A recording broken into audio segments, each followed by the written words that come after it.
nakuha yung total. 20, ano yata? 25,000 yata.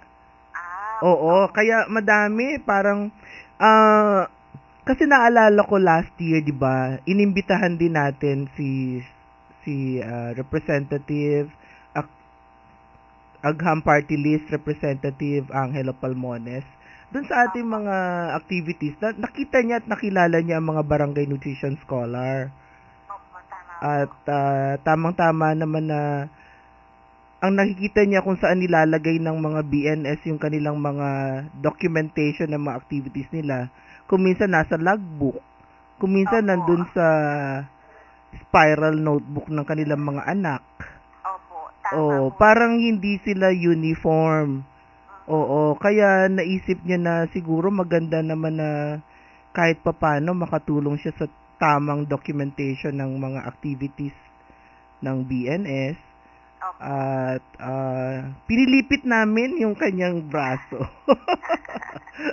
Tuwang-tuwa po yung mga BNS natin. Na-appreciate po nila yung ginawa po ni Congressman Oo, siguro Palmon. natutuwa rin Opo. naman si Congressman Palmones, ano? Natuwa naman siya nung Opo. nag-turn over siya. Opo. In fact po, in-encourage po niya yung mga barangay nutrition scholars na tulungan po siya para po mapadali po yung pagpasa dun sa kanyang mga isinusulong na bill para po sa BNS program. Oo, meron siyang House Bill 2889 yata ang Yes, ang ma'am. number. Opo. Oo. So actually maganda yung meron tayong kaalyado sa Kongreso para medyo mapadali naman yung pag-improve pa ng ating Barangay Nutrition Scholars Program.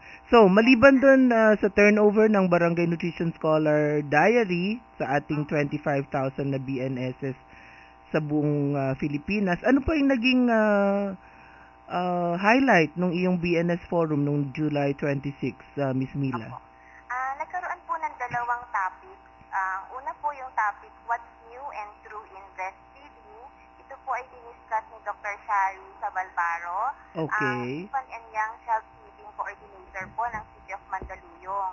Sa kanya pong lecture presentation, ipinaliwanag po niya yung kahalagahan ng breastfeeding at saka po yung breastfeeding check, yung tama, sapat at eksklusibo, at pinaliwanag rin po niya yung mga long-term health benefits ng breastfeeding, hindi lang po sa mga bata, kundi maging sa mga ina. Sinundan po yan ng pagbabahagi po ng karanasan ng isa sa mga BNS ng Mandaluyong, ng Malabon po, si Miss Baby Guerrero. BNS po siya ng Malabon. Siya nag-discuss ng breastfeeding during emergencies. Kasi alam naman po natin sa Malabon, madalas po dyan kapag high tide, kahit na hindi po umamagyo ay bumasa. Oo. Ang Oo, Malabon at saka Navotas yung ating yung bahain na patient lugar, center. ano? Opo. Oo. So, yung nag-share sa inyong forum yung taga Malabon. Taga Malabon po. Oo. Oo. That's good. Kasi isa 'yan, hindi lamang siguro sa ating kalakhang Kamaynilaan ang bahain kasi maski nga nung isang beses mga 3 linggo nang nakaraan nandun ako ng Davao binaharin ang Davao first time in history. First time. Oo, tapos maraming lugar sa lalo na sa Mindanao na dati-dati ang rainfall nila ay napaka-even all throughout the year ay dahil sa climate change at saka sa destruction ng environment, mga natural resources ay nawala yung protection ng mga watershed, naliligaw na yung mga daanan daluyan ng tubig kaya ang nangyayari ay gumaganti yung ating kalikasan. Oo. So, mabuti naman. Can you share ano ba yung gist ng protecting the infant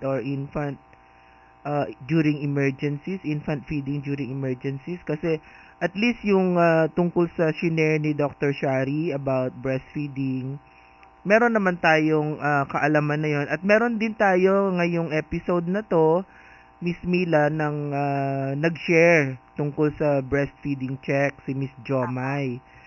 ang isa nating guest sa program na to. Pero yung infant and infant feeding during emergencies, ano naman yung pinaka importanteng mensahe na pwede mong i-share sa ating mga tagapakinig? Opo. So, sa panahon po ng kalamidad, pag panahon po ng mga emergency, kailangan po ang mga ina, lalo na yung mga nasa evacuation center, hindi po sila dapat tumigil sa pagpapasuso. The more na kailangan po nilang ipagpatuloy yung breastfeeding, kasi po, alam naman po natin sa mga evacuation center ay... Hello, Mila. Yes, ma'am. Oh, pakiulit, hindi naputol ka. Naputol po. Oo. Doon lang ngayon lang. Apo. Hanap po ako ng signal. Sabi mo kasi during emergencies kailangang ipagpatuloy ang breastfeeding. Apo. Kailangan po na ipagpatuloy ang breastfeeding sa mga sanggol. Kahit po nasa evacuation center, lalo pa nga po pag nasa evacuation center dahil maaaring kulang po yung supply nila ng malinis na tubig. So, hindi po natin ina-advise yung mga ina na nagbabottle feeding. Kailangan po maibalik po yung pagpapasuso sa kanilang mga sanggol para po maproteksyonan yung kalusugan ng mga sanggol. Oo, tama. Opo. Tama ka, oo. So, yeah, actually hindi lamang pang Malabon at saka Navotas yun, kasi anywhere pwede ngang magkaroon din ng kalamidad at maapektuhan, lalong-lalo na ang ating mga infants at mga sanggol. Sa isang banda, Miss Mila, sa tingin mo ba, ano pa ang naitutulong ng mga barangay nutrition scholars para isulong ng mas masigabo ang breastfeeding? Opo. Ang hinihintay po namin mga barangay nutrition scholars na ituloy-tuloy po yung pag-integrate ng breastfeeding sa kanilang mga nutrition education classes katulad po ng pabasa sa nutrisyon. Dapat po maging bahagi po ng kanilang pagbibigay serbisyo kapag po sila ay nasa health center, yung pong pagbibigay ng payo or counseling sa mga ina para po sila ay magpasuso ng mga sanggol. At saka tumulong po sila para po mag-monitor kung meron pong mga nangyayaring violation sa ating pong milk code or EO 51. Oo, tama. So, sino pa ang nakatulong sa iyo, katulong mo nung naggawa ka or lunsad kayo ng Barangay Nutrition Scholars Forum? Sino mga katulong mo? Sama po namin na ang Regional Education po, Barangay Nutrition Scholars. Sila po yung ano po yung magandang topic para sa forum celebration itong July. Bukod po sa kanila, kasama rin po namin yung mga members po na aming regional management group. Okay. So, maraming salamat dun sa mga tumulong sa ating office ng National Capital Region, sa hindi lamang sa pagsasagawa nitong kanilang Barangay Nutrition Scholars Forum nitong July 26, kundi pati na rin sa lahat ng suporta over the years, Miss Mila? Yes, ma'am. Opo. Oo. Napakalaking bagay po na marami po ang nagtutulong. So, iparating mo naman ang aming pasasalamat sa kanila. Opo, makakarating po, Ma'am Bernie. Mga kaibigan, ang BNS Forum po na hinighlight ng ating Miss Mila Federizo ng National Capital Region, ng ating pong Regional Nutrition Program Coordinator, ay isa lamang pong sa mga maraming activity ng NCR and NCR na patuloy na isinasagawa para sa pagpapaunlad ng kakayahan ng ating mga BNS. At ang mga ito ay tagumpay na isasagawa sa ilalim ng mahusay at masipag na pamumuno ng ating mga Regional Nutrition Program Coordinator tulad ni Miss Mila Federizo.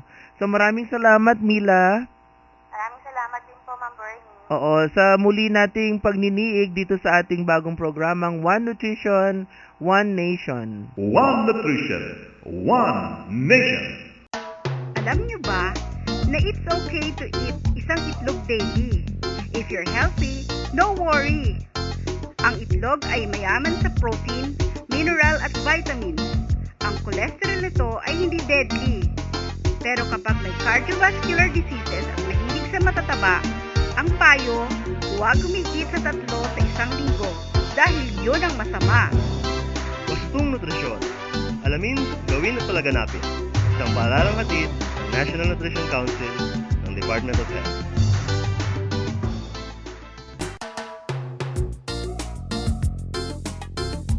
Muli maraming salamat sa mga naging guest natin dito sa One Nutrition, One Nation.